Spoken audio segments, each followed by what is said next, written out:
TikTok, time to rock. I wanted to say that. They were already saying it in the chat. Here you go, right here. Spiritus Nemo says TikTok, time to rock. TikTok. All right. Good evening and good morning and good afternoon to everyone who's watching right now. As you all know, Muhammad claimed to be the final prophet and messenger, but he was wrong because we have with us the prophet of apostasy, the apostate prophet himself. Yes. Now, we're going to be talking about several issues that we think are important and that have come up recently and that keep coming up over and over again for anyone who is on social media and dares discuss anything controversial. But for people who follow my channel and haven't seen you before, why don't you go ahead and give us a little condensed version of what you shared last time we had you live. What did I share? Hello, everyone. First off, thank you, David, for having me here. Thanks, everyone, for joining. What did I share? I am a former Muslim. I grew up in Germany in a Turkish Muslim family, and I lived in both Germany and Turkey for quite a while, for a very long time. I became very religious at some point in my life. And I studied Islam very, very diligently and practiced it very strictly. I was very much an absolutist of Islam, preached it to others and so on. But then through all that studying that I did, I came to the conclusion that there is a lot wrong with Islam, not only morally but also logically, and that it just has very many problems. And finally, I left Islam. And after I left Islam, I still questioned things a little bit, but then I came to the conclusion that it is indeed very, very false and also very, very bad and very detrimental to world peace, to the West, and to humanity in general. So I started publicly criticizing it online. Mm-hmm. Do you hear me? Oh, yeah. Weird. My microphone says I'm muted. Anyway. Nope, you're good to go. So I started criticizing it online, and finally, I ended up taking all of this to YouTube, and here I am with David Wood. Now, that's got to be that's an interesting decision, right? Because most people who leave Islam just go ahead and live normal lives, right? They don't decide to go poke in a hornet's nest. So most people who leave a religion, the religion is no longer a huge issue for them, but some decide to dedicate a good part of their lives to going ahead and going after it. So you mentioned that you came to view Islam in a very negative light, but you have to know that you're not in the safest line of things that you could be doing. So why is it important enough to you that you would want to make this sort of looks like probably the main focus in your life? Well, I think I have always been very passionate about whatever I did in my life. You know, I always cared very much about whether something that I'm doing is right or not. I wanted to learn everything about it. I would go out, proclaim it to others. I would try to make a change in the world. So I was more one of those weird people who take things very seriously and want to make an impact with that. But I also had the same stance with Islam. You know, I shared it a lot outside, but the thing is, I also always had this love, this emotional bond to the culture I grew up with, which is the West. Because I grew up in Germany and I loved it so much, and I was kind of torn away from that and taken to Turkey by force. And when I realized what Islam really is and what it does in the world, what it does in Germany, in my home country, what it does wherever it goes, I realized that it is that it is really very dangerous of an ideology. That people who people who engage in apologetics for Islam and people who defend Islam who are not Muslims, like many left-leaning people in America, for example, spread a lot of misinformation and lies in favor of Islam. So I thought, hey, I studied this religion so much, and I practice it a lot. So I should probably do what's right, and I should go out there and challenge those people. I should go out there and tell people exactly what Islam is about, telling them brutally, honestly, what this religion commands, what this religion does to others, what this religion says about those who don't believe in Islam, and so on.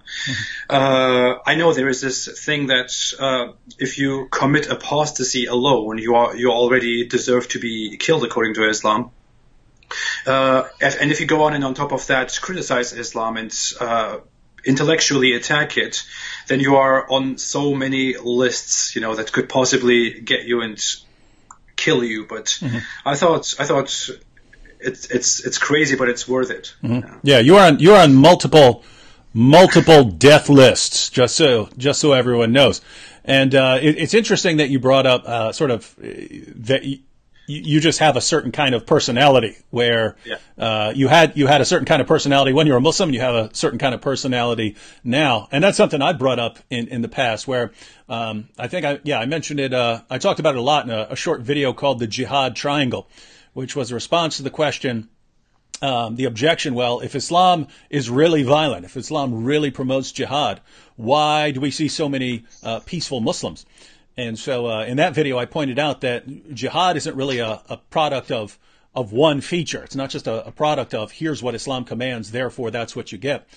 Jihad is kind of, it requires three features. One, the person needs to believe in Islam. He's obviously not going to go out and wage jihad if he doesn't even believe in it. Two, he has to have an accurate knowledge of what Islam commands and of what Islam commands in various situations and so on. But third, the person has to have the right kind of personality. You have to have a right kind of personality that you're the sort of person who is going to do what you believe is right and necessary, no matter what the consequences are. And when you have that kind of personality, if you combine that kind of personality with something good, a good ideology, you get a hero, right? You can get a Martin Luther King Jr. or something like that, right? You can get someone who will go and stand his ground for something he believes in, and doesn't matter if he gets killed, he's going to stand his ground. But if you combine that sort of personality type with, hey, God wants you to go and slaughter unbelievers in His name, well, then you get jihad. Absolutely. One short question here, and then there are people who are bringing up your FBI post, so we want to get to that. One quick question here from 17-year-old American Apostate Prophet: will you be writing a book? Yes, I will. I've been having that in my mind for a very long time. I made notes here and there. I wanted to really make a good start into it. I don't know. Whenever I feel ready, I want to really go into that. Write something very good about all the stuff that I'm talking about. Wanted to include my own life story into this. Want to give it a good title, and yeah, I will definitely do that. So I want to kind of make a mix of criticism of Islam combined with autobiography. Nope, that is a good recipe for success in the publishing world. All right, so this has been brought up by several people already. John C. says, shout outs to you guys. Glad the FBI didn't take you in. So why are all these people mentioning the FBI here? Well, I explained it earlier today in a video. I was sitting today, just working on some projects, and then suddenly the FBI came and knocked on my door. I thought it was just some guy who was trying to sell me something, but then he says, "Hey, this is so and so from the FBI." Shows me his badge, says, "Don't worry, I just want to come in and talk to you a little bit."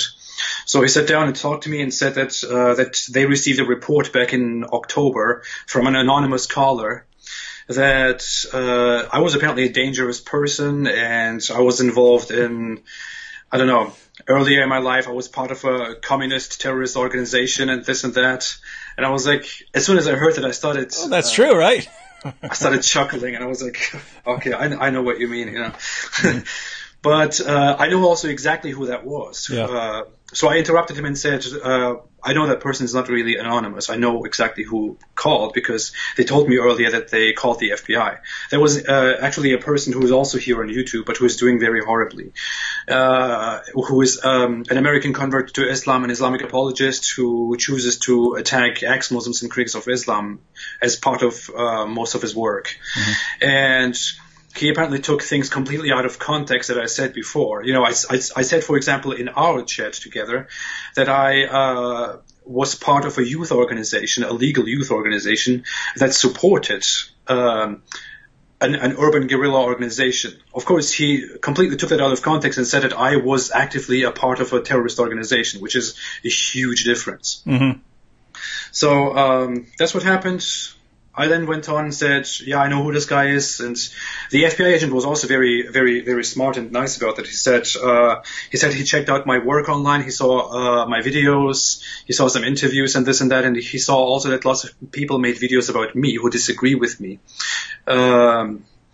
He asked me if it was one of those. I said, yes, it was. It was actually this person. I showed him who it was. I don't want to say the name of this person because he attacks critics of Islam for publicity, and I don't want to give him that. Don't give these guys attention most of the time. Yeah. All right, well, that's interesting because I've had some interactions with police and even in a small way Homeland Security over the years. The first was we were doing a live show, and we were talking about Muhammad, shocker, and it was a live call-in show, and a Muslim called in, and anyway said he was going to kill us, but he said he started off by saying, "So you guys are talking about Muhammad, eh?" Right? So Sam's like, he's Canadian. He said, "Hey," right? And anyway, we finished doing the program and so on, and the guys who take the calls, the tech guys who take the calls, they came up to us afterwards and said, as soon as that guy hung up, we got a call from Homeland Security and said, give us the callback number. And so I was like, whoa, these guys are actually watching our shows, looking for radicals to show up. And other times where it's been kind of clear that people are more on the ball than I'm aware of. Well, several times I've just looked outside and seen a police car parked outside for hours, like directly in front of our house. And that would just go on for hours. Another time, police showed up at the door, knocked on the door. I was asleep because I had stayed up all night. And my wife answered the door and said, "Hey, what's going on?" And they said, "Is David Wood here?" And she's like, "Yeah, he's asleep." They go, "We need to see him. We need to make sure he's okay." and so I was like, she's like, "No, he's fine." They're like, "We need to see him." And she's like, "No, he's fine. Leave him alone." And so there was that. And then there was a situation where a Muslim told me if I came and met him somewhere that he would kill me or something like this. Anyway, I went down there and showed up, and I had posted online. I said, "Hey, this guy says he's going to kill me if I show up." So I showed up, and there were 4 soldiers standing there with machine guns. Wow. And so I was like, these guys might be more on the ball than I give them credit for, because I tend to think of the government as horribly incompetent when it comes to Islam. All right. Well, we actually. Well, it was nice to know that. He actually told me a few titles of videos of interviews and stuff like that, and I was very surprised by that. Hearing that from an FBI agent. Yeah. He said I should definitely be in immediate contact with him as soon as I see any credible threat. First call the police, then inform him immediately, and that if I have anything that should interest him, that I should directly shoot it to him to his email address. That was very nice. This Islamist idiot thinks he's doing a thing against me, but then it just all turns around. Yeah. Hey, it'd be cool if the FBI's like, you sound like you know a lot. Why don't you come down and start giving some talks to our agents, inform them about Islam? Hey, I almost wanted to offer that. Hey, you know what's cool? We're over 1,000 people live right now. Whoa. Yeah. Yo. That's amazing. Whoa. If we got that many people that quick on here, we just got started. We might, I'm just saying we might need to do a regular live stream. Okay. What do you think about that? Definitely. Your schedule good? Yeah. All right.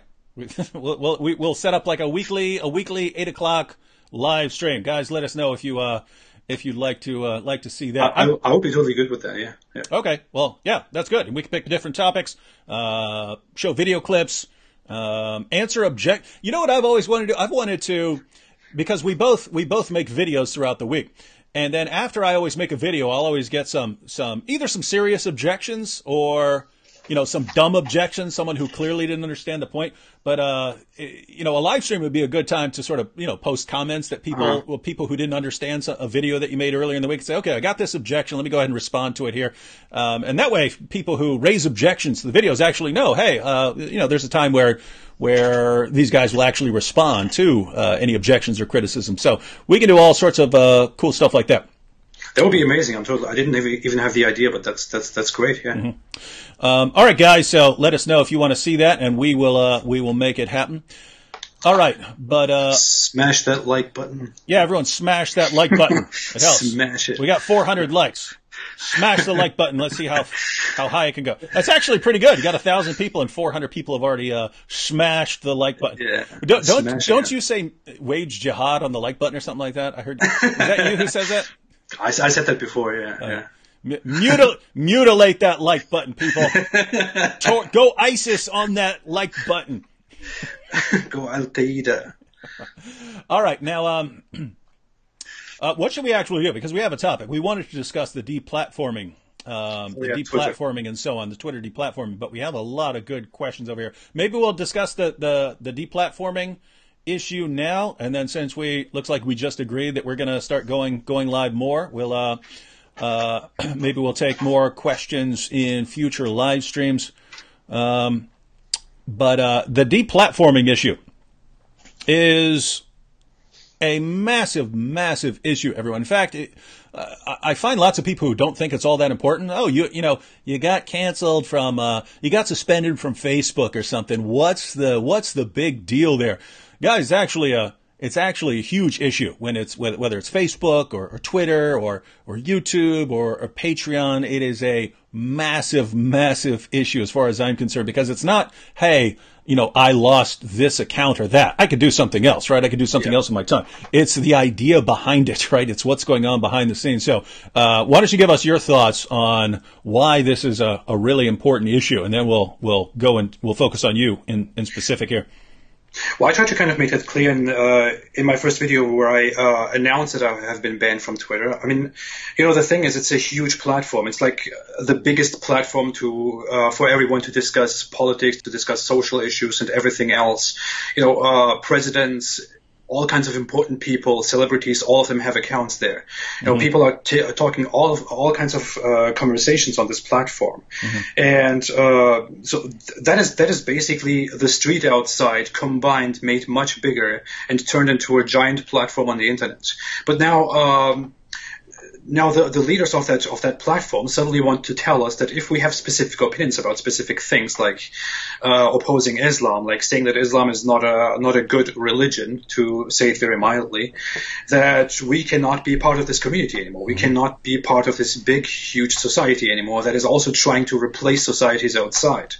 They tell us all the time that we can come on these platforms and connect there and share our whole entire lives on this platform. But then they just shut you down and silence you and kick you out permanently. That's what the note says. That's what the email says that they send you. That you have been banned permanently, and if you try to create new accounts, if you try to evade this permanent ban, they will ban all your other accounts too. So this is not just a ban of your single account. This is a ban of you. You are out from now on. From there, they didn't come after my new personal account yet, but that might actually happen too. But that's what the situation looks like. It's not just not using a little tiny platform anymore. It's this giant platform that society is talking in, and you are not part of it anymore. Just for an opinion that you have, that is not even remotely a crime or anything in the United States, for example, where Twitter is based. It's ridiculous. Yeah, it's absolutely ridiculous. And if people, for the people who don't understand why this is such a huge issue. Think about the situation here, right? Because you've got Hollywood, right? You've got Hollywood. They're putting out their messages. They have massive studios that can put out whatever views and ideologies they want in their movies. You have the education system, right? Classrooms and so on. Public education. You've got middle school, high school, college. those people have a platform, right? They have a platform. You've got politicians. They've got a platform. You've got journalists, right? You've got CNN. You've got MSNBC. They all have platforms, right? What happens when when various platforms become one-sided ideologically, right? That only one side of certain issues is allowed to really be presented. Well, it's very difficult if you're just, walking down the street holding a sign or something like this, trying to get your view across, when you've got on the other side Hollywood and the political system and the education system and journalists, right? So that's a lot of power. And one of the cool things that happened recently, like within our lifetimes, is the rise of the internet. And Absolutely. so now you have alternative media, right? Now you have a situation where someone like the Apostate prophet can come on and say, hey, I'm going to go on YouTube and I'm going to talk to people. And if people are willing to listen, then I can get my point across there. But notice there are lots of people who are threatened by that. And the people who are usually threatened by that are the people who don't believe that their ideas can really stand up to scrutiny. And so they have to shut down anyone who disagrees with them. They have to try and silence them in some way. And so you take something like Twitter, and getting banned off Twitter.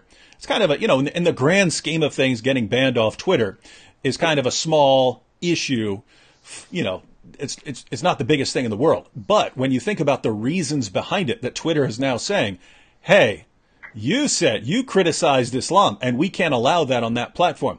That's terrifying, because if you have politicians around the world saying Islam is wonderful, and Hollywood saying Islam is wonderful, and the education system telling students, hey, Islam is wonderful, and journalists saying Islam is wonderful, and the small voice that you have of opposition, right? People like us. Where do we get to raise an objection? Well, Facebook, Twitter, YouTube, that's kind of the place where we can go to raise any objection to what's being said. If those platforms then start saying, well, you can't even say that here. You can't say that here. You can say it in your room in private, but you can't say it to anyone in any way that you're going to reach people around the world. That is absolutely terrifying. So why don't you go ahead and tell us the horrible things that you said about Islam that got you banned? So you obviously were saying horribly, completely false things, saying that Muhammad was an alien or something like that. What were you saying?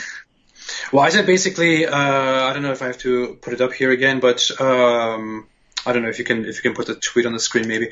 I said basically, well, some Muslim woman said something like, I'm a Muslim and we weren't even allowed to kill spiders, and people go around saying that Islam is, not a religion of peace, or Islam is violent, or whatever, something like that. And I responded sarcastically to that, saying Islam orders the killing of apostates, of blasphemers, of gays, of adulterers, of this and that. Islam orders to spread the religion by the sword and explicitly insults non-believers in the Quran. But Islam doesn't allow the killing of spiders. Therefore, Islam is a religion of peace. And I attached a brain and the thing to that, I don't know what Twitter thought that was supposed to be, but they didn't really get the point, I guess. I don't know. Yeah. So notice that's what, and that's what's surprising. And something similar surprised me about when Tommy Robinson got banned from Twitter. All he said was in some tweet he had uttered the words "Islam promotes killing," and I would say, hey, Muhammad said, if anyone leaves his Islamic religion, kill him. That, like it or not, that is promoting killing. That is clearly, indisputably promoting killing. But Twitter responded, no. And it's just amazing, because I hear way worse stuff than that about Christianity on a daily basis over and over again. I've never heard of anyone getting banned for saying something like that. What's funny? I see a lot of in Muslim circles on Facebook and on Twitter. I see a lot of very, very horrible stuff that no one would accept or tolerate for a second here in the West.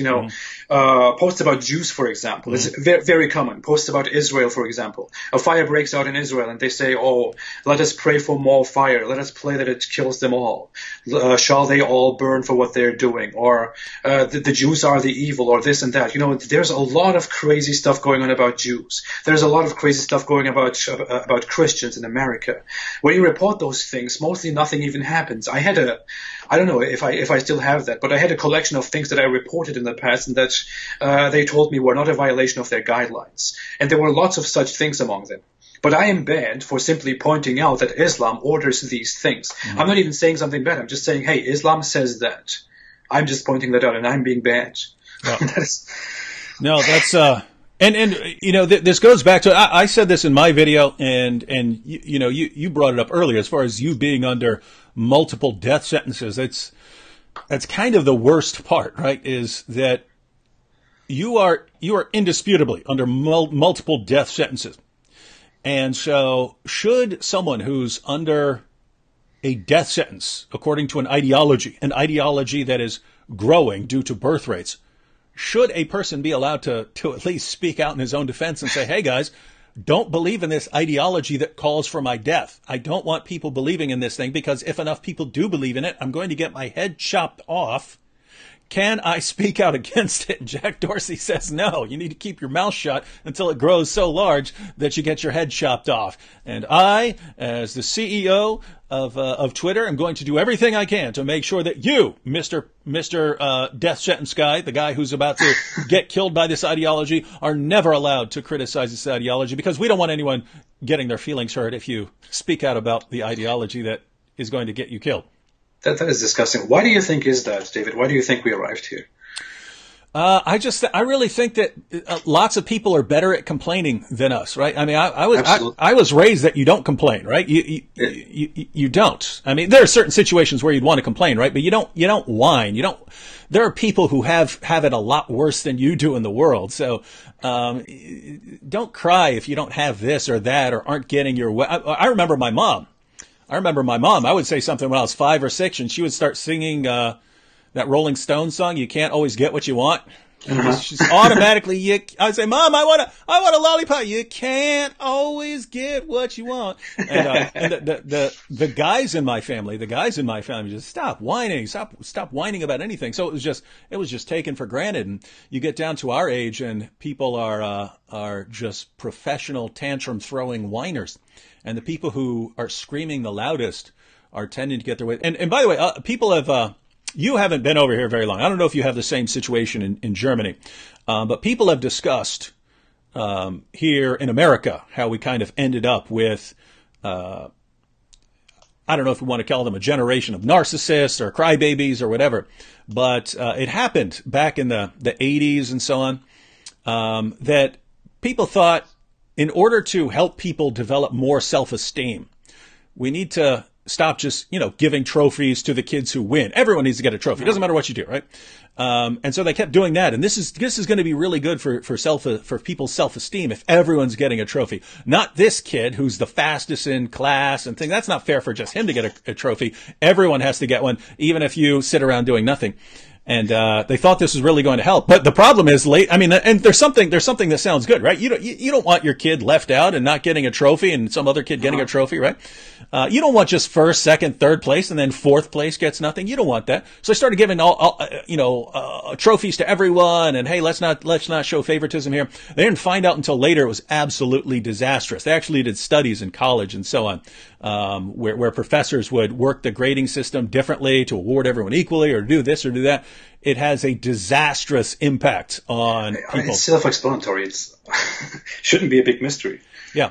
And so, but you ended up with what's now called the entitlement culture, right? We're all entitled. We're all entitled to the same thing. And hey, if I'm the worst in class and I do the worst in class, I shouldn't be, you shouldn't be entitled to anything more than me. We're all entitled to the same thing and the same treatment and the same awards and everything.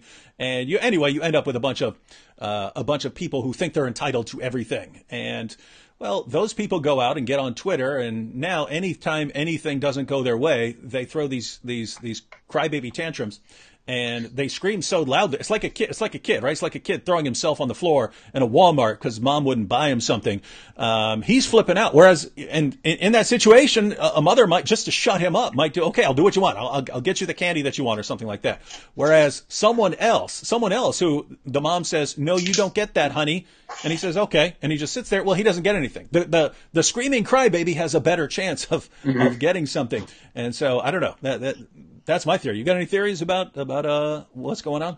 Well, I think mostly about the comparison between Muslims and the culture they come from and the culture we have here in the West. I don't want to go very much into. I mean, I mentioned stuff like the Saudi share in Twitter and stuff like that, but I don't think that's actually such a very, very big factor. I think the biggest factor here is that I lived in both of these cultures. I lived in Germany and in Turkey. I visited Iraq. I mean, I had contact to a lot of people who come from those cultures, and there are lots of immigrants in Europe, in Germany especially, and I grew up among them.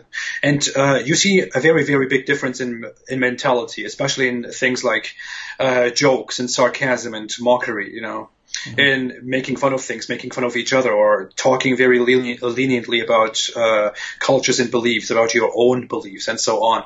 And the thing is that it's very normal here in the West to talk very sarcastically about everything, to make fun of everything, to make fun of your friends, to make fun of the holiest things, to make fun of the land and whatever, the traditions, whatever it is. People take things much more lightly, and people definitely don't resort to violence or legal sentences in response to that. But it just doesn't work the same way in the Islamic world. It's not only it's not only the religion, it's also just the local culture that is more like that. But I think the local culture also takes that very much from the religion of Islam, which teaches people not to joke too much about things, not to joke about specific things, not to talk, in specific ways about certain things, not to question anything, and so on. And when you make fun of something very important here in the West, even if the majority appreciates that thing that you make fun of, people will still laugh or they will ignore it. But it doesn't work the same way in the Islamic world. You can't just make jokes like that in the Islamic world. You can't be overly sarcastic in the Islamic world. I was always a very, I was always that person who would make sarcastic remarks in society. But I observed in Turkey, which is only the beginning of the Islamic world, I observed in Turkey how people react to that, how shocking that is to people when you make sarcastic remarks all the time about things like death or whatever. That was not just my observation. That was not just in my circle. That is so with the entire Islamic world. And the deeper you go, like to countries like Sudan or Saudi Arabia, whatever, the less people will be able to appreciate or to tolerate sarcasm.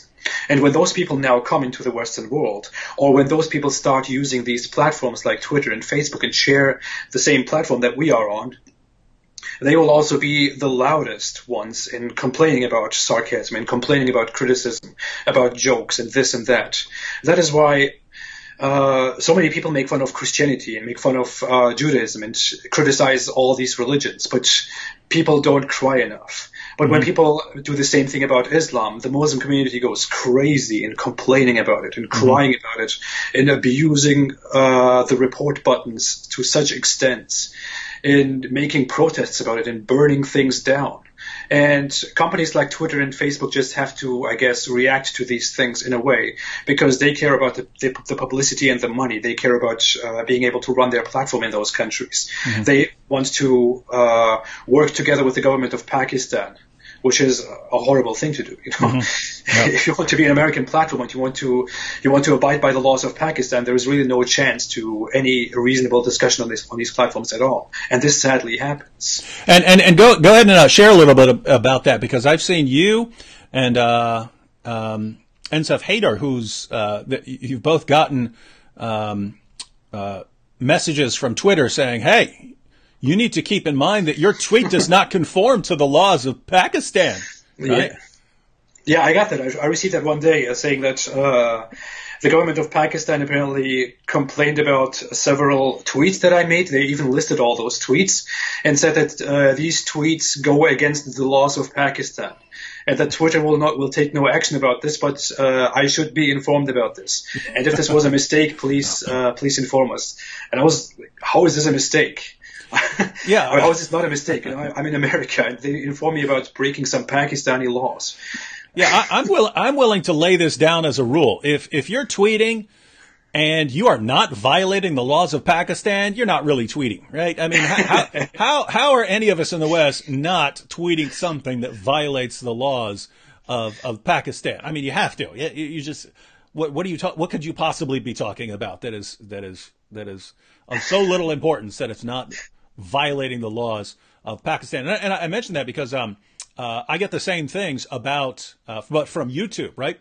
YouTube says, hey, you've got your video here, and we got a complaint from the government of Pakistan that your video is being shown there. So just so you know, your video will not be shown in Pakistan. And I actually don't have a problem with that, right? If Pakistan says, hey, you can't show this video here, and YouTube says, okay, we'll show it everywhere else, but we won't show it to you, then I'm actually fine with that. What's crazy is what actually qualifies as bannable in Pakistan, and the sort of society that is behind this sort of thing. So those of you who follow my channel, you may recall my famous cat videos. That? Yeah. Hey, you know what's amazing here is those cat videos, right? Sometimes I will sit there working on a video for like 12 days straight and get a certain number of views, and then I just go down and record a cat walking on the Quran, and it does like 10 times better. And it takes no times at all. Kind of disheartening. Makes me think I should just be recording cat videos all day. But yeah, I got messages saying from YouTube saying, hey, this video has been blocked by Pakistan. But I'm sitting there thinking about the sort of society that Pakistan wants, right? Because they're not blocking the videos where Muslims are claiming that a cat won't walk on the Quran, and therefore this is a miracle that proves that Islam is true. They're not blocking those videos. But if you post a refutation saying, hey, all you guys who are posting videos saying a cat won't walk on the Quran, that's a bunch of nonsense. Here, watch. It'll take me literally 2 seconds to get a cat to walk on the Quran. And so I'm exposing something as a lie. That's the only purpose. I wouldn't have made a video about a cat walking on the Quran if people hadn't made a false, silly claim and then sent it to me hundreds of times. So I post that, and then think about this, right? Pakistan is like, oh, because guess what? If you're a Pakistani official, you watch that video, you know it's a refutation. You know it's a refutation of a false claim. And so what do? Oh, okay. The videos claiming that a cat won't walk on the Quran, this is a miracle of Islam, those get to be played. The refutation showing that these are just lies, no one gets to see those. So they actually want a society where you can say any idiotic, ridiculous thing in defense of Islam as evidence for Islam, but you don't ever get to refute just outright lies and fabrications. Interesting society that they want. That's a ridiculous choice of videos, though. I mean, seriously. Yeah, of all the things I post, right? Oh man!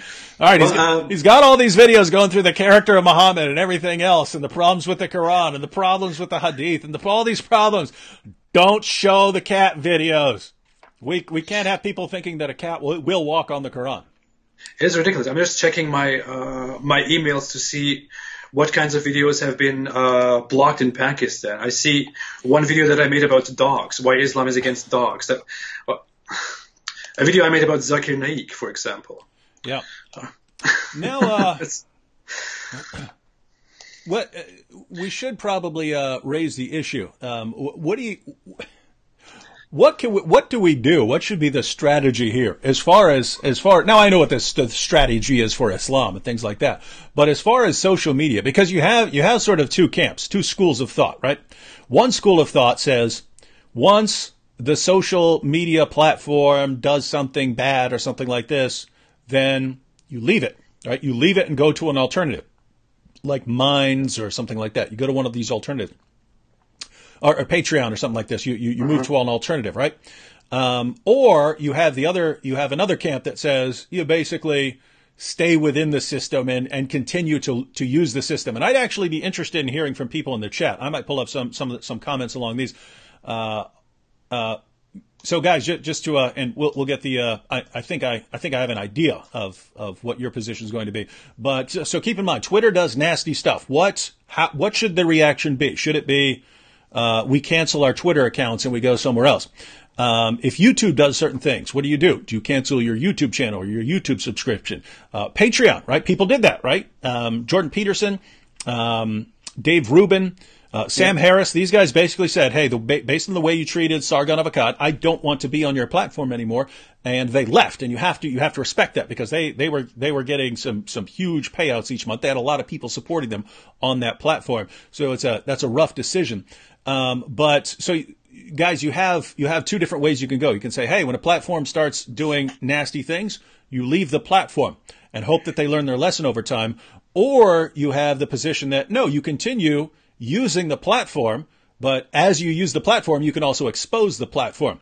And so, guys, let me know over in the comments what you think about what is the correct choice there. AP, what is your position on that?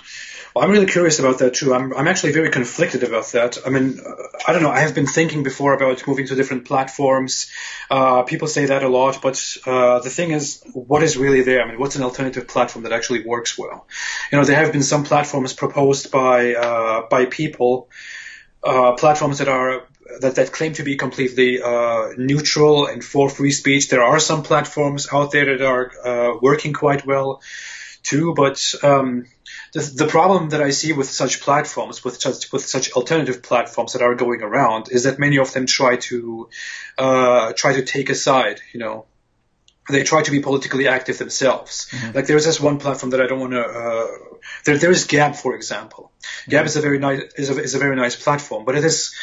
I spent a little bit of time there. I tried that platform out for a little bit, but what I saw is that the platform itself makes tweets in which it criticizes Twitter and it takes political sides, makes political statements, retweets Trump, for example, and things like that. The platform is basically full of people that the mainstream population really doesn't like, so that this platform doesn't have any chance to ever become a mainstream platform. Mm-hmm. That's the problem. So I don't know. I really don't have an answer to this. I'm quite conflicted about that too. Yeah, that's and I bring it up because I don't know the correct answer to this one either. I can see you arguing in either way, right? Like so we have Elizabeth here. She says she still uses these platforms to witness to the truth. EZ says boycott the platform. If you guys get deplatformed on YouTube, I will leave YouTube. Now notice EZ, what you just said. You said boycott the platform. So we have to say which platform, right? Because guess what? Every single platform that I am aware of, except for the ones like Minds that have an explicit built-in allegiance to freedom of speech. So they're basically not gonna block anyone who isn't like calling for violence or something like that.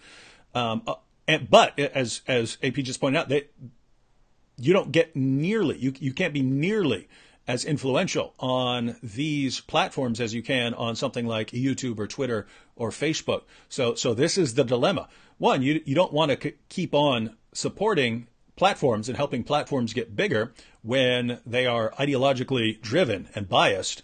Yeah. But at the same time, if you leave those platforms, then wait a minute, that was where you were actually making an impact. In other words, the only place you could actually run a successful resistance to the things that these platforms are doing are on their platforms themselves. So that's why there's a really, really difficult issue. And Patreon's a perfect example there, right? My inclination was, hey, get off Patreon, right? They're getting really slimy. Yeah. But at the same time, I have to confess, there's something that just cracks me up, because I posted several videos criticizing Patreon, and I'm not done, for what they did. But there's something that kind of cracks me up about the idea that I get paid by people through Patreon, and then they're supporting me, which allows me to then criticize Patreon, right? There's something, I find something hilarious about that. And I thought the same thing. I kind of like that. So, let me pull up a few more comments here. Well, the thing I thought about Patreon was, I mean, I thought really about leaving Patreon. I thought I'm not that big yet. I could do that. I could announce it to my own audience, to people who support me, and leave Patreon, go to an alternative platform. But one thing I realized was that most of the people who support me on Patreon didn't really care about the whole scandal, that happened, and they weren't really ready to switch to a different platform just to experience the same thing. And the other thing was, I don't know. I call me naive about this, but I don't think that I would ever be targeted by Patreon unless they strictly change their policies and become like Facebook and Twitter. Mm-hmm. Because Patreon is much different in their policies from these two platforms. These two platforms just can ban you for anything that is not even offensive in any way. But Patreon hasn't been consistent in their policies. But they actually mentioned a reason that could justify the banning that they did of Sargon of Akkad, although it is majorly just bogus, But I still think that nothing would happen to me, and I'm not saying nothing would happen to me, so that's why I have no problem with Patreon. That's not what I'm saying. I have a problem with Patreon, definitely. But I would say rather take a stance and fight there instead of leaving the platform when they are not going to fight you, because by really leaving Patreon, you won't make a very, very big difference. I mean, what's going to happen? People leave Patreon, people try to channel support through their own websites, and that's all that happens. No one is creating an alternative platform that works just as well as Patreon. Patreon isn't getting any damage from this. Yeah. They're not even losing 5% of their revenue from that. So. Yeah, and that's the tough thing, because you hope, right? Because it's not done yet, right? You've had a lot of several of their biggest names leave the platform, but you're right. There's so many other people out there that it's not killing them. What you hope is that it has a kind of snowball effect, right? It has a snowball effect, and that more and more people catch on, and more people see what's going on. And the goal here, as far as I'm concerned, I don't want to see Patreon destroyed. I don't want to see Twitter destroyed. I don't want to see Facebook destroyed. I certainly don't want to see YouTube destroyed, right? I would rather see everything, all those other platforms destroyed besides YouTube, and hope that YouTube is the last one standing, but learns its lesson and lets us say what we want. But you'd hope that these companies realize, hey, wait a minute, this is just bad business. So we need better. Yeah. We need to do better business here, and we need to stop banning people over saying things that we don't like. So you hope, but that's the problem. So in order for that to happen, it seems like people need to leave, right? Because they're not gonna, if it's not hurting them to go all social justice warrior, then why would they ever change that? So you hope that you need people leaving the platforms in order to let the companies know that this is bad business. On the other hand, you want people also staying in there so that, they can continue using the platform and even exposing things that the platform does wrong. So it almost seems like what we need is some people leaving and going to alternative platforms, and then some people staying. And so it looks like we need a kind of mixture. Just not exactly sure what that is. I would say something that you brought up, because you said you're not big enough to hurt them. The question is, are some of the bigger people able to hurt them? Obviously not in the immediate, right? So the question is, will it hurt Patreon in the long run?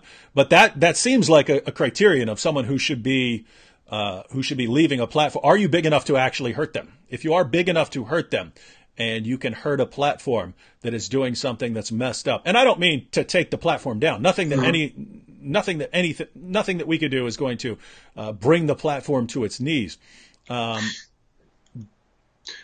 This is what should happen. I mean, when Jordan Peterson and Dave Rubin, for example, announced that they're going to leave the platform, and Sam Harris announced that he's going to leave the platform, when all of this happened, and these very, very big shots announced that they're going to leave now because of these policies as a protest against Patreon, what should have happened is that these people make such a big impact. These people contribute to something. They themselves gather in a room or whatever and talk about a solution, and someone comes up with an alternative platform, not to fight Patreon, but to create a great platform and show Patreon that this is how it is done.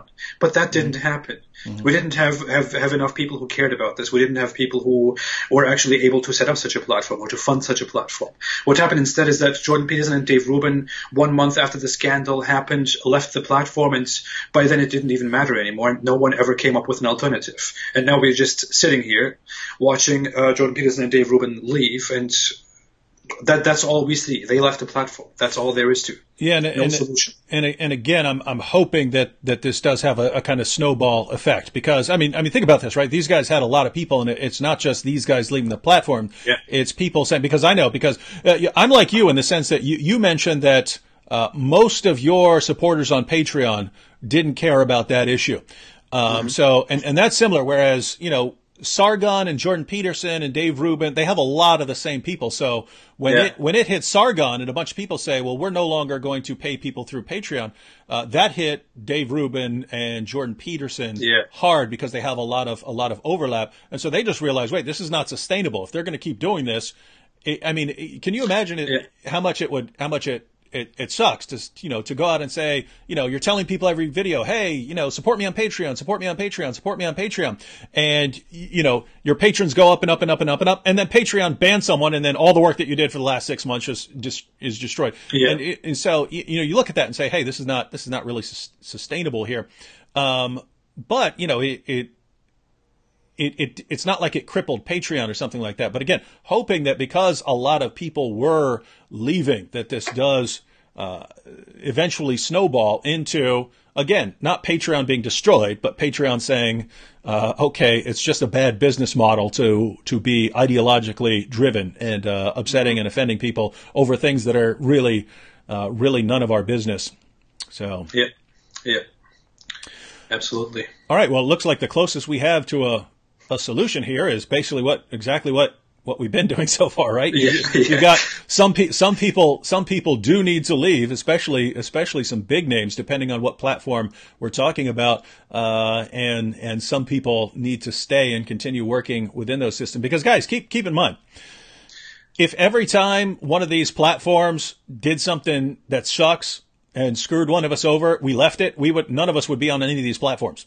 Right? Mm-hmm. We wouldn't be making YouTube videos here, because YouTube has screwed me over multiple times. Just taken down videos, no explanation, flagged videos, even that should not be flagged in any way. I put in my appeal, doesn't help. And part of the reason I think behind it is there are actual human beings working at these companies, right?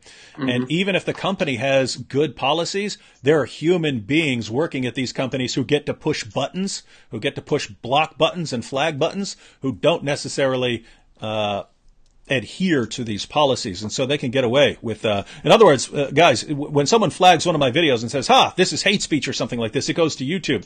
YouTube takes my video down, says, this is hate speech. And so I get to file an appeal and say, hey, no, this is not hate speech at all. This is not a million miles within hate speech. That appeal goes to a person. And if that person is some SJW person, right? Some social justice warrior. Oh, I can't believe that this guy said this totally true thing about Muhammad. That shouldn't be allowed. Click. Appeal denied. There's no second appeal. And so if every time YouTube did something like that, I said, well, I guess I'm just off YouTube. I wouldn't be on the internet at all. I'd be on a blog or something. Well, we can be glad that YouTube is not as stupid as these other platforms are in their policies. YouTube is much better in that. Of course, they do some very weird things sometimes. They took a video from me down half a year ago for no reason at all. I don't know. But YouTube is doing much better at these things. So yeah, we agree on that. YouTube is much better, even though they've done stupid things. Most of the time, they get it right.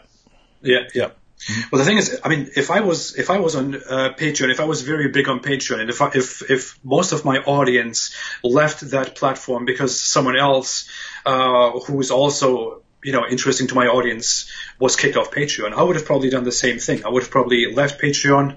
I would have kept the whole topic active for a long time until something happens, until someone comes up with an alternative platform that actually works well. Mm-hmm. But in this case, it was really just not the right thing to do, I think, for me to leave the platform. What I find so horrible about what happened, about how Sargon and all the others handled things, is that Sargon was banned and they suddenly went to this new platform called Subscribestar and started trusting that platform. But without anyone even knowing what that platform is and who made that platform. And what was funny is the next day when I saw that, I tried to sign up on the platform. I tried to create my own profile there. And Subscribestar told me that they were not allowed, or they couldn't approve my page because they found it politically problematic. Mm-hmm. That was Subscribestar. That was the platform that people relied on. So, yeah, that is another problem.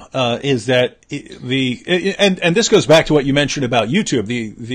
The alternative has to be viable. The alternative, whether it's to Twitter or Facebook or whatever, has to be a viable alternative. Now, keep in mind, the ideal situation here. The ideal situation would be, there's another site that's like YouTube that is also a big, huge site and has tons of people going on it. And a lot of people are using both YouTube and this other system. And I know there are alternatives to YouTube and Facebook and Twitter and Patreon.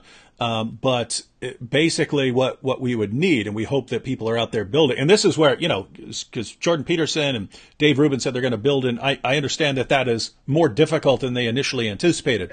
But I hope they end up with one that is just as good, if not better, than Patreon, but has an allegiance to freedom of speech. Because if you have that, then what you would want is there are all these there are these alternatives that are actually viable, so that when Twitter does something dirty, they would actually be supporting their competition.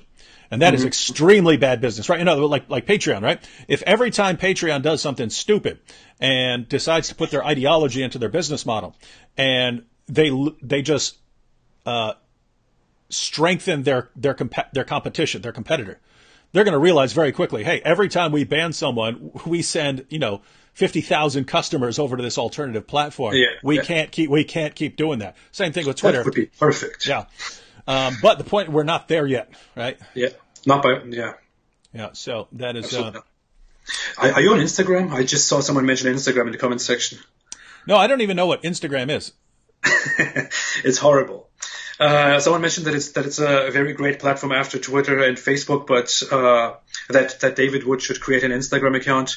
But that is the worst of all. That's the worst of all these devils. I mean, on Instagram, you can basically you can have each one of your posts taken down for something very, very ridiculous. What Instagram is mostly used for is, online models, whatever. But people use it for all kinds of memes, for sharing of information, maps, and this and that. It has become very popular with people who also share knowledge and stuff like that. But Instagram really is the worst of all of them. It's under Facebook, and it has the worst policies ever. I was kicked off there 50 times in total. I would say you're going to be making some horrible enemies from people who love Instagram here. I'm sorry. All right. Well, I was only planning on going an hour because I thought, hey, we would we were going to discuss the deplatforming, and I really wanted to get to what could be done, and basically I don't think there's any right answer on what could be done.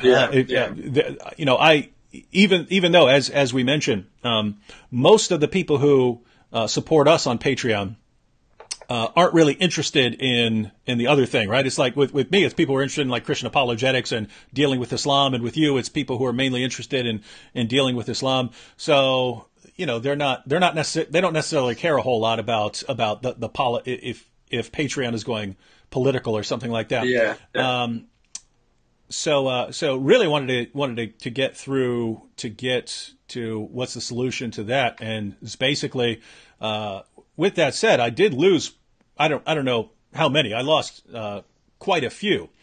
Most of the people still stayed behind, but I did lose a lot of people saying, hey, we don't want to be on this platform anymore. And I had absolutely no objection to that, right? If you feel like you do not want to be using this platform and so on, and I wouldn't mind signing up on a second platform, whether it's Subscribestar or something else, just for people who do have an objection, because they have a legitimate objection. They have a legitimate concern about Patreon if they don't want to use that that platform. But with that said, it seems like we need a mix, right? That you know, have your have the people who support you on Patreon over here, and have other people who don't like it over here. And as more and more people get upset about something, they can switch their way of doing things. But anyway, so I wanted to get through that and be done. I figure that would carry us through the hour, but we still have over 1,100 people. So you wanna take some questions here? Sure. Yeah. I was wondering what we'd talk about, but that's perfect. Yeah. Okay. So, well, guys, we're going to go about another half an hour or so. And just so you know, I'm scrolling down to the bottom. I know that tons of you have posted questions. I even, as we were scrolling through that, we were talking about some things, but as AP would be talking, I would see a great question. Then I would end up scrolling through it and not seeing it. So I'm scrolling to the end. I'm going to be pulling up questions here. So if you had a question earlier that you asked and we didn't address it, go ahead and bring it up now. And AP, if you want to, if you see anything that you want to bring up from the comments, go ahead and you can just read it out and start responding. Definitely. I'm reading and laughing about some comments. All right, let's see. All right, we have David the Goliath here. I'm thinking of faking conversion to Islam and making a trip to Mecca and making a documentary on YouTube traveling for Hajj as a fake Muslim. I recall that's been done. Not the documentary, but someone back in the day actually faked being a Muslim to take to go on the Hajj. I forget. I think it's in a book or something like that. But the person actually took the pilgrimage to Mecca, pretending to be a Muslim. Just be prepared to get molested. I actually thought about that. I mean, I thought if I want to make something about Mecca, about the Kaaba, you know, it would be great to get some footage from there, to get some real-time stuff out of there. But there's no way for me to go there after this, and there's no way I could hire a team over there for that. So I don't know. I actually thought about that for quite a while. There is really nothing we can do to penetrate that city just to get some information or to get some footage. It's ridiculous. Well, I actually did make it. I made my video inside the Kaaba, where I went inside the Kaaba. I saw that. You know what's funny? I was so I actually recorded myself in front of a green screen with that. I posted myself inside footage. Just for those of you who don't know, type inside the Kaaba and my video will pop up. But some guy, probably 20 some years ago, went inside the Kaaba. Just so you know, you can go there every once in a while you can actually go inside the Kaaba. This guy actually walked in there with a video camera, recorded around, wasn't very long, recorded inside the Kaaba, and that was it. So I green screened myself inside the Kaaba, talking about paganism and Islam and stuff like this, and preaching the gospel as well. And I was actually putting together the video when I was with Nabil, and I go, "Hey Nabil, check this video out." And I showed it to him, and it was just inside the Kaaba, and he immediately goes, "You're going to be in here, aren't you?" And so he knew my personality by then. And so, but I made this, and as I'm making that, I go, you know, I bet someone's actually going to take this seriously and not realize I'm joking the entire time. I thought so. Like, I was thinking like one or two people would take it seriously. Like a third of the people who watch it think that I'm actually inside the Kaaba. It was like a massive number of people. And if I'd known that, I wouldn't have done it like that. I would have made it more clear that I wasn't actually inside the Kaaba, and because so many people didn't realize I was joking. And like I would get contacted by Christians. "Hey David, I showed your video to my Muslim friend. He says you weren't really there. Could you correct him and give him proof?" And I'm like, "No, I wasn't there." They're like, "What? You lied?" I'm like, "I was joking. I didn't know anyone would take it seriously." I was wondering if that would actually happen. I mean, how many people were actually out there who would take that seriously and really think you were inside the Kaaba? I want to do that too and see what happens. The people have spoken, and the masses demand a live stream with Christian Prince. Please make it happen. Have you done anything with Christian Prince? I did. Yeah, I made an audio chat. So was that on your channel or his channel? On both, actually. We did it like parallel. It was on my channel and at the same time on his channel. It was a bit weird, but yeah. Wait, you can do that? You can stream on two channels at once? Well, I mean, I streamed on my channel through Google Hangouts, and or no, I don't know, through some different platform, and he streamed it on his own channel through Google Hangouts while we were having the conversation. It was quite weird. I don't know. I don't want to do that again. Yeah. Let's see. But yeah, we'll be sure to get Christian Prince on. Don't you know that Muhammad is pro women's rights? I heard it at the Women's March. Oh, he is. He is totally. Several people, I recall, several people brought up the, did you hear about the terrorist attack today in India? In India? I didn't really, I was very busy today. I didn't really look into it, but I heard of it. Yeah, I was out most of the days, but I saw, and I don't know what the final total is, but when I saw it, that would have been maybe noon or something like that when I saw it. I think the number was up to 42 people, but I think they actually attacked like military people, rode in there with a vehicle filled with explosives, and the Kashmir issue. Okay, yeah, something along those lines. How about acid attacks in London? You heard about acid attacks in London today? No. I guess it's just it's becoming more and more common in London to walk up and fling acid in someone's face. Well, I think it has always been there. It's been there for decades now, and I don't know if it's getting more frequent. I believe it's getting more frequent, like knife attacks. It's a disgusting thing to hear about. Of course, terrorist attacks are one thing, but the acid attack, to hear about that, I don't know. It just makes my stomach turn. Yeah. Sequest says Muhammad sucked on the tongue of a little boy. Did you make it? Oh, you made a video about that just recently, right? Yeah. Did you check that out? Yeah. Yeah. It's interesting how because when I hear something like that, okay, he sucked on the tongue of a boy, I think, okay, that's some weird cultural thing that sounds creepy to us now, but back then. But so I'm wondering if people are going to have the same reaction, but everyone's like, oh, that's the most horrifying, disgusting thing. And ex-Muslims were saying, wow, I'm an ex-Muslim now, but if I had known about that, I would have left Islam even earlier. So people are like really, really shocked. But because it is creepy, right? Like even if it's a cultural thing, sucking on a boy's tongue, a little boy's tongue.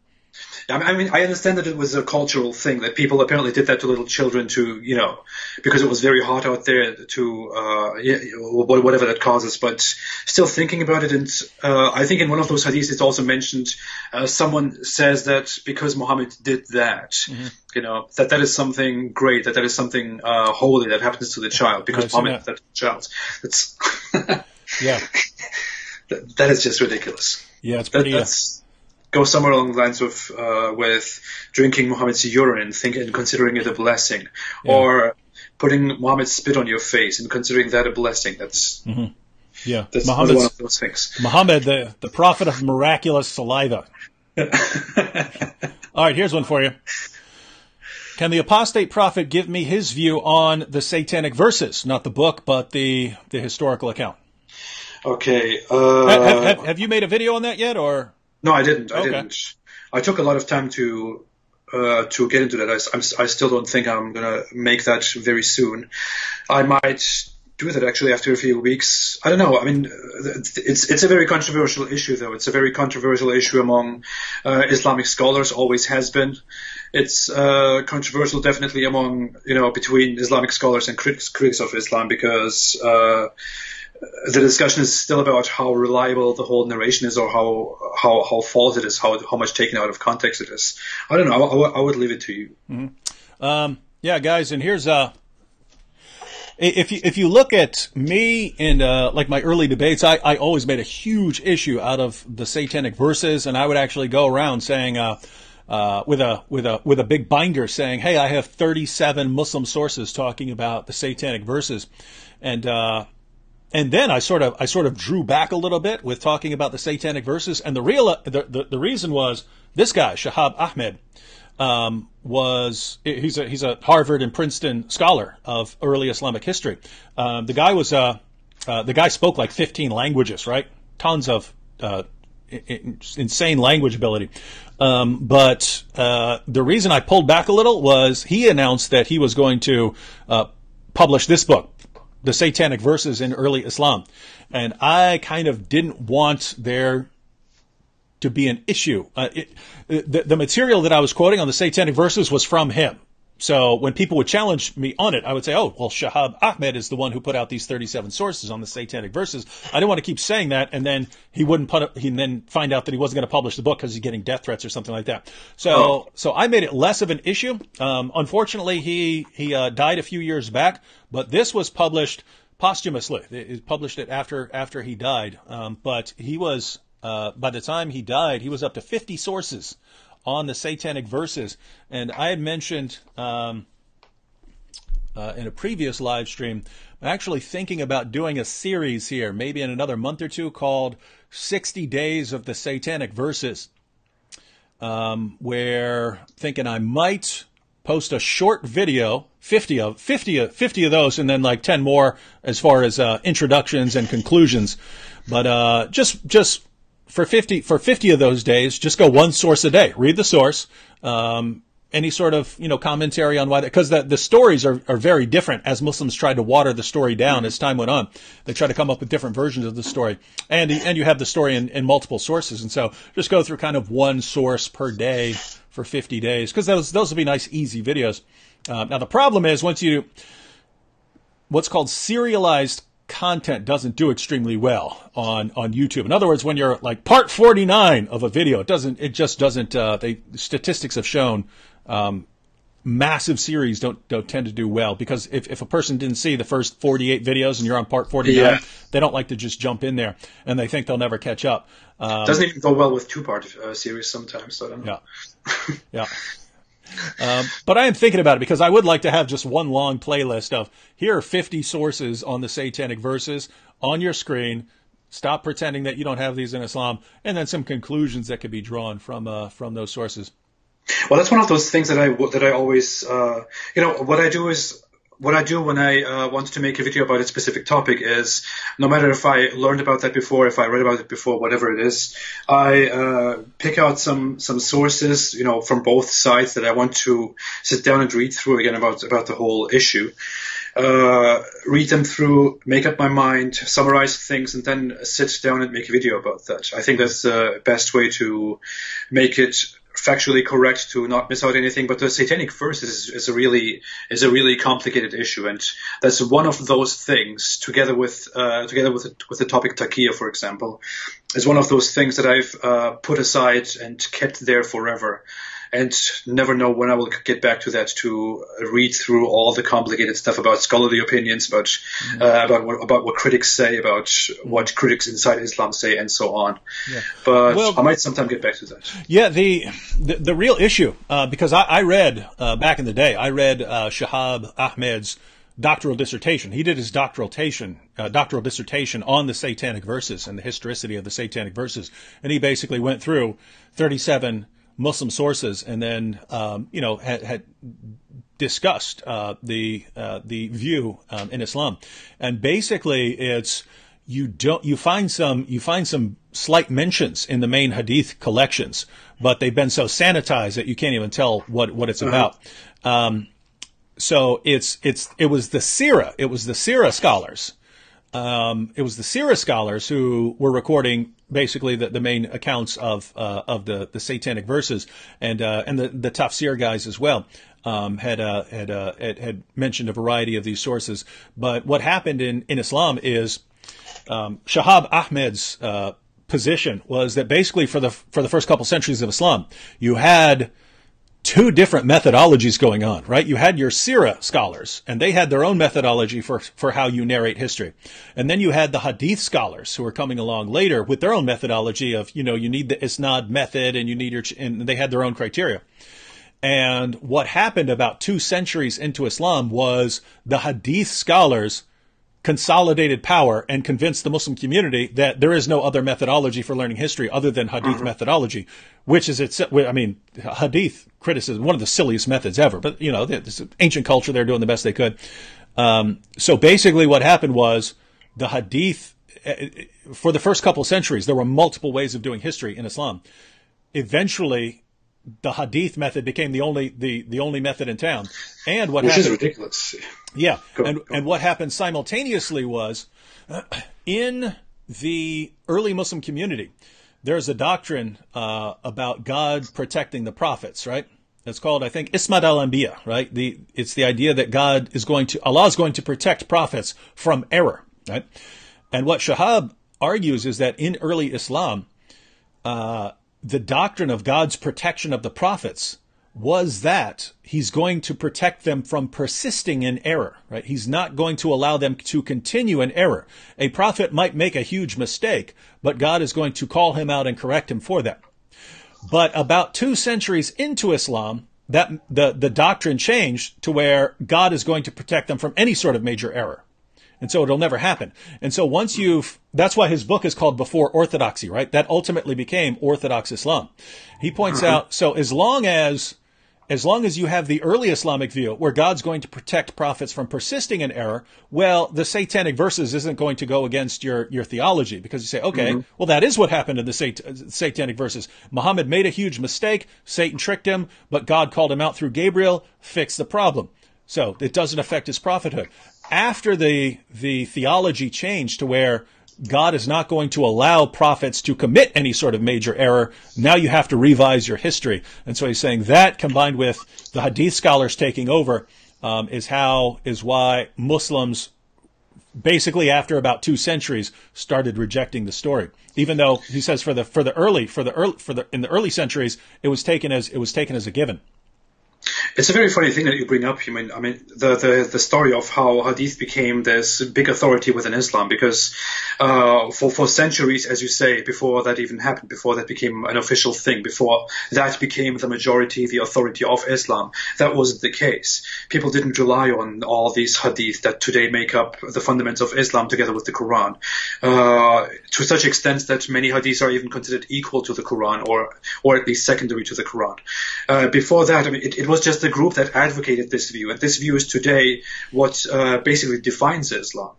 That is ridiculous. And through that, as you say, through that we also came to accept that certain things that are entirely Islamic, that were Islamic completely in the beginning, are not Islamic anymore, because the people who advocated hadith science, hadith studies, ruled out those things.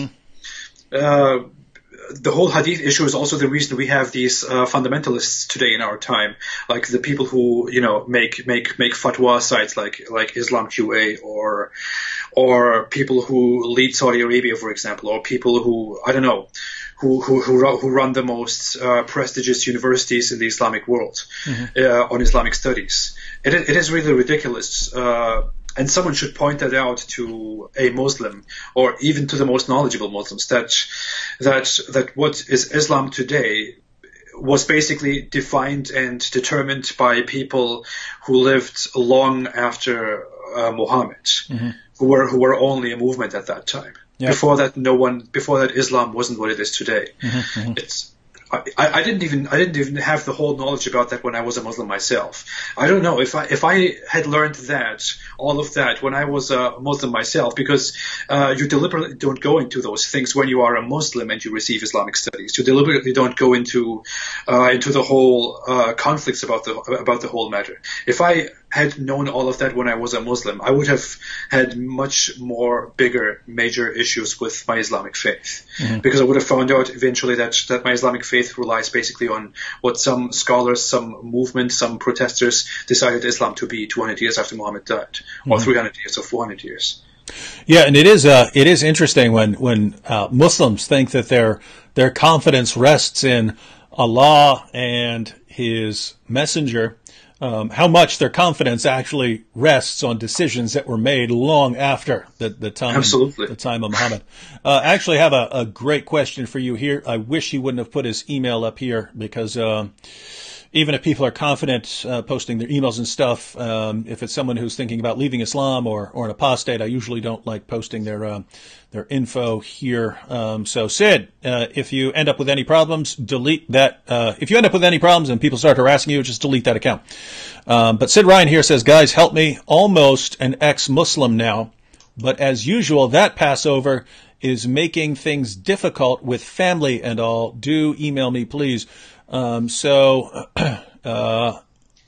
Apostate Prophet, you've actually been through this, and I have seen some dear friends of mine go through this exact same situation. What advice do you have for Sid here? I think one question would be, where exactly are you, Sid? If you don't mind telling. No, don't tell us. Hey, I'm at 391 Ash Avenue. No, don't say that. But are you in a Muslim country, or are you in the West? Because that would certainly affect how I would answer the question. Yes, that makes a big difference. Yeah, sure. Go ahead and give them any thoughts on this first, and then we'll hopefully you give us an answer here. Well, the thing is, I receive such messages, such emails very often of people asking me what they should do because they are now about to leave Islam, or they left Islam and they have a problem with their families at home, who cause a lot of problems. I mean, for me, it was the case that I was very religious, and the first thing my parents noticed about me was that I didn't pray anymore, that I didn't, because praying in Islam is something that is very, very visible, and when that doesn't happen anymore, then someone definitely notices. But when that happened, I tried to explain that just with becoming less religious. But the thing is, I was always very different from the regular person in that I was always very deviant within my own family and in my own culture. So when I made suddenly a big change and was very persistent in that, I didn't really have to answer to my parents very much, and I didn't have to explain very much. Mm-hmm. I would just have to, react in anger to their questioning and try to go my own way. What I did is I tried to gather enough resources to leave the country, try to, for example, at the right age, to find a university to study abroad. There are so many good places. Estonia, for example, was a place that I wanted to move to begin with, from Turkey, because Estonia is a very affordable country that has great opportunities for people who want to study abroad. And Estonia is also not a very popular country for big Islamists, Mm-hmm. So my plan was to move to that country and to at least be free from all the things that trouble me within Islamic society, Muslim society, and Turkish society. And from there on, after I take things into my own hands, after I study by myself and make my own income, I would look into the future and decide what I would do for the rest of my life. And that's how I thought. But the thing is, many people are not like that. Many people try to still have a good relationship with their parents, try to be completely peaceful, stay with them, live close to them, while hiding their disbelief. So I obviously don't really know what advice to give to such people, but I would say I would give the advice to people that I have experienced on my own, which is try to take things into your own hand, make an income, try to stand on your own feet.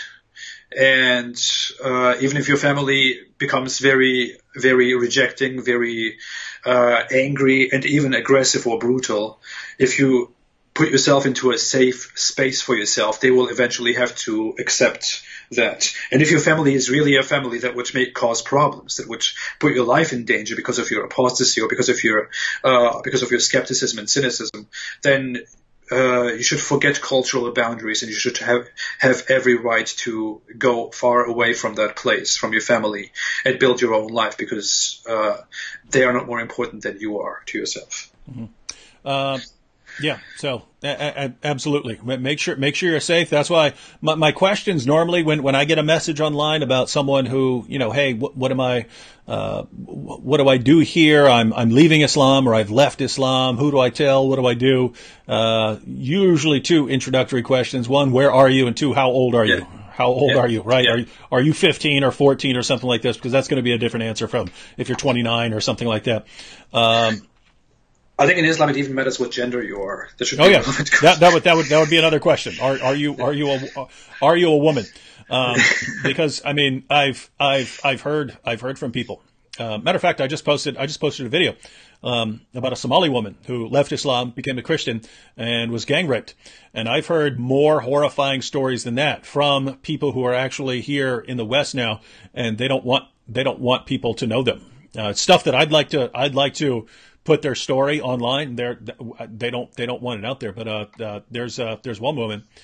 She's out in California, and she was in a Middle Eastern country, and she left Islam, became a Christian, and the family turned the issue over to her uncle, and she showed up one day, and her uncle and a bunch of other gentlemen brought her to a barn and said, if you're going to be a non-Muslim, we're going to treat you like a non-Muslim. And they proceeded to rape her one after another. And notice that's the idea in Islam, right? As far as they're concerned, they're helping her, right? Hey, you are on a dangerous path here with this apostasy. And so if it takes this sort of thing to get you to come back to Islam, well, we're doing a favor by gang raping you. And so that is disgusting. Yep. That's why we deal with Islam here. Yeah. Do we have another question or? Oh yeah, I got a good one here, and then we'll probably I'll go ahead and respond to this. You can add any thoughts, and then we'll turn it over to you so you can close out. We have a bunch more questions, by the way, but we'll go ahead and 90 minutes is a good length there. And I'm saying it's kind of personal preference. When I see a video that's about an hour, I might click on it if it's a live stream. Yeah. I might click on something that's an hour. If it's 90 minutes or 2 hours, I'm normally, I don't know. But there are people who will sit there and watch a 2 or 3 or 4 hour live stream. So trying to stop somewhere in the middle here. But David the Goliath says, I'm debating a Muslim. Is Dul Qarnayn in the Quran Alexander the Great? A Muslim is making excuses. It is Cyrus the Great and not Alexander to defend the Quran. How do I answer? I've actually been planning on making a video about that because Dul Qarnayn just means the man of two horns. Yeah. And the reason for, and by the way, that was apparently a title of Alexander during that time. And we have stories about Alexander the Great doing things like going to the place where the sun sets and so on in stories that were circulating during the time of Muhammad. But I want to say it's not the title Dul Qarnayn that is the key to who's being identified here. It's the entire passage, right? The entire passage about what the things that Dul Qarnayn does in Surah 18 of the Quran. The things that you have there, if you look, these parallel event for event. They parallel things that in texts that were called the Alexander romances, right? These stories about Alexander the Great going around doing all these things. You can go verse by verse and show parallels in stories about Alexander the Great. Now, some people have pointed out in the chat that the identity there, for purposes of pointing out like the scientific error, the sun setting in a muddy pool and things like that, it's irrelevant who that is. It could be anyone, right? It could be some guy named Bob or something. It doesn't matter who it is as far as the scientific error. But that's why it's one of my favorite stories in the Quran, actually. Yeah. So that's true. You don't need Alexander as his identification in order to use that scientific point. However, if you lay it out, and this is why I've been planning to make a video about it, haven't gotten around to it yet. But once you lay out that this story is clearly about the life of Alexander the Great, then you end up with a massive historical problem because he's identified as a devout Muslim, and Alexander was absolutely as pagan as you could possibly be. You cannot you cannot be more pagan than Alexander the Great without sacrificing your child to Moloch or something like that.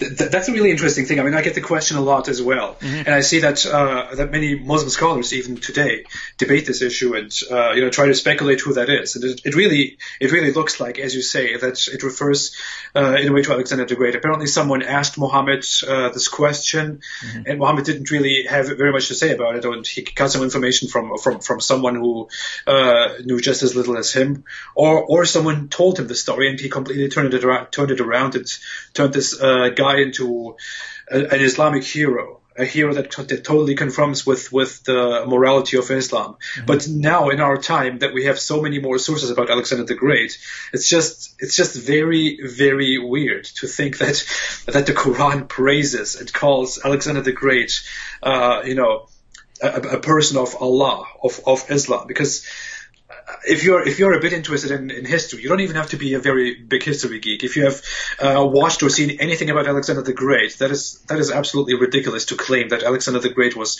in any way conforming with Islamic morals and values. No.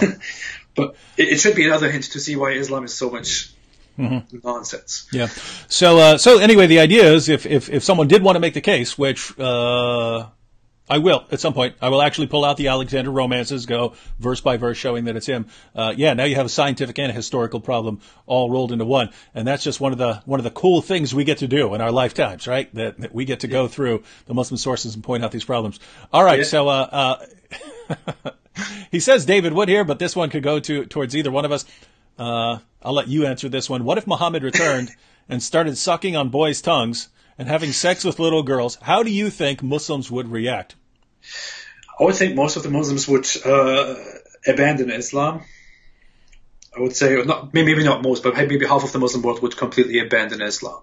And the others would just become more radical, and the world wouldn't be a great place anymore. But we would also have a lot of stuff to laugh about. That's the great thing about it. Mm-hmm. Yep, and you can tell because of their reaction, right? When you say Muhammad had sex with a little girl, no, he didn't, and then they will come up with the most absurd explanations of how they ended up with dozens of sources saying this. That they clearly have a problem with it. So if he actually did it, they would clearly have a problem with it. I totally ignored the second part, by the way. We wouldn't be laughing about the second part of the question. Yeah, no. Yeah. Anyway. All right. Well, seems like a good time to wrap up here. What are your final thoughts here? All right. My final thoughts. First off, thank you, David. We should be doing this much more often. We should be doing regular talks about all these issues. It's going very well. People are quite interested. I appreciate that very much. But other than that, back to Islam. Mm-hmm. We are both here to criticize Islam, to inform people about the truth behind Islam, to prove people wrong who apologize for Islam or who defend Islam while they're complete outsiders. I have been recently banned from Twitter. I just came out of Facebook jail. I had some FBI agents standing in front of my door because I criticize Islam. But I think in essence, people just need to understand that we are not people who should be considered the evil ones. I am a former Muslim. I am under multiple death sentences, as you say. I deserve to be killed according to my former religion just because I left my former religion. I deserve to be killed 10 times again because I speak out against my former religion after leaving that. And for you, it's not very different. You deserve the same because you criticize Islam, no matter if you left Islam or not. And we are just here trying to speak about things. We are trying to create an environment of intellectual information and debates. We shouldn't be the ones who are demonized by anyone or any side. If people demonize us who have pretty radical, fundamentalistic, horrible worldviews, then those people who believe in human rights and human liberties and freedom of speech shouldn't stand up for them and fight us. They should stand up for the free speech of both of us, but they should help us in identifying very radical, very sick, very dangerous ideas. That's why we need more free speech. That's why we need more freedom. We need less censorship. We need to be able to talk about these things, and we need more and more people to join us in accurately and factually and fairly criticizing Islam and pointing out that there is a lot of wrong about this religion. But we also need a lot of people who would defend Islam, but who would stay honest and who would stay polite and friendly in defending Islam. Not like certain people who call you for a debate and all that they care about is insulting you on stage, for example. You made that experience very recently. So you and I, we are both interested in intellectual exchanges and in putting facts on the table and talking about them. And that's all. Mm-hmm. Thank you, everyone. All right. I have two quick things here I just want to address from the comments. David, you have to remake the cat video again because they all say it wasn't the Quran in the comments. I know they did, but I already made the follow-up video where I actually went through, flip through the pages very clearly to show that we're dealing with actual Qurans there. so embarrassing to even have to do that. What kind of religion are we dealing with that I have to make multiple videos showing you that a cat will walk on your book? This is the religion we're dealing with. And then another one, could you do work on or videos on different Qurans? Yes, I've actually been planning. I wanted to check with like Brother Rashid or Al-Fadi about actually taking some of the different versions of the Qurans from around the world, laying them side by side, and actually going through some of the differences to show that you do have different words and so on in these Qurans, in this perfectly preserved that's been preserved right down to the letter. All right, so as you can see, it seems like we're in kind of a race here, right? As we pointed out, people like us, we're online for a reason. Namely, we're not allowed to say what we want on in other parts of the world, right? You can't say these kinds of things in the world of politics. You can't say these sort of things in Hollywood. You can't say these sort of things if you're a professor. You'll lose your job. You can't say these sorts of things on CNN. You'll get fired. So people like us have been pushed to the internet to try and get our messages across, but other people are realizing that, and so they're trying to have us banned from even platforms on the internet. As you can see, we're still here. That's why we're able to live stream. But if you look at the direction things are heading, the direction that these platforms are taking is we need to ban hate speech, and they'll get everyone agreeing, hey, we all need to ban hate speech. And people say, okay, cool, yeah. Hate speech should be banned. But then you find out what they mean by hate speech, and it means anything that is not radically social justice warrior, or anything that is remotely critical of Muhammad or the Quran. It's hate speech and so on. So that's what they actually mean. And so we are in dangerous times that determines the future of all of us and our children and so on. And so when you got someone like the apostate prophet here, make sure you go out and subscribe. Please, if you're not subscribed to him, don't leave without subscribing to his channel. The link to his channel is in the description box. You can click on that. If you can, the link to his Patreon page is there as well. You can click on that, sign up for a small monthly donation. Trust me, the Patreon does help. Those things do help. And looks like we will be back. We'll have to talk later and figure out what day we want to go. But looks like we'll be getting together for a weekly live stream to discuss, I guess, current events, the videos that we're working on, and answer the questions that you guys have. In fact, if you guys if you're managing to watch all of this all the way through and you have a question that you'd like us to address next time, you go ahead and post it in the comments section. And if we see some that we'd particularly like to address, we'll go ahead and take a screenshot. I'll pull it up and we can do that. All right. So, smash that like button, declare jihad on the like button. Wage jihad on the like button. Pretend you're Muhammad and that like button is a little boy's tongue.